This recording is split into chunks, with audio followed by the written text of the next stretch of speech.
చనిపోతామని తెలిసి కూడా యుద్ధం చేసేవాడే సైనికుడు.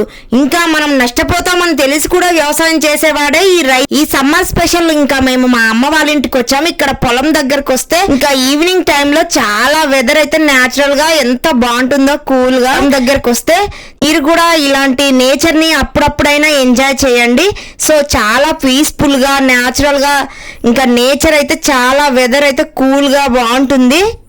పిల్లలైనా పెద్దవాళ్ళని ఎవరైనా కూడా అన్ని వెదర్లకి తట్టుకోవాలి, అన్ని నేచర్కి అయితే అలవాటు పడాలి, అన్ని ఒకే విధంగా తీసుకోవాలి.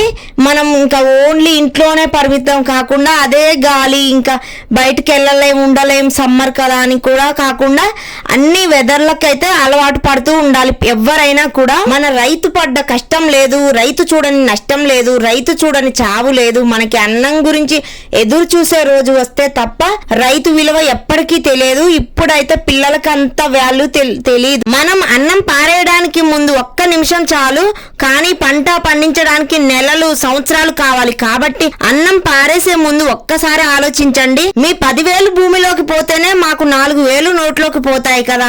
భూమి మీద రైతు అనేవాడు లేకపోతే మానవ జాతికి అయితే అసలుకి మనుగడైతే లేదు, పుట్టుకైతే.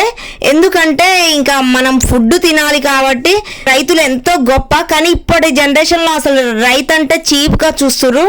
ఇంకా దేశానికి అన్నం పెట్టే రైతు అని ఎవరైనా గొప్పగా చెప్పగలరా? సాఫ్ట్వేర్ అండ్ హార్డ్వేర్ ఇంకా ప్రభుత్వ ఉద్యోగి మా డాడీ అని చాలా మంది చెప్పుకుంటారు ఈ రోజుల్లో అయితే. ఎవరైనా కూడా మా నాన్న రైతు, అన్నదాత, భరతమాత, ముద్దు బిడ్డ అని కాలర్ ఎగరేసి ఎవరైనా ఇంకా ఎక్కడైనా చెప్పగలరా? అసలు ఇప్పటి వాళ్ళు అయితే ఇంకా చీప్ గా చూసుకుంటూ అంటే అస్సలు చెప్పరండి. ఇంకా మమ్మల్ని చీప్ గా చూస్తారేమో సొసైటీ అనుకుంటూ ఉంటారు. ఎంత నష్టం వచ్చినా, ఎంత కష్టం వచ్చినా రైతు పని ఆపడు. So thank you.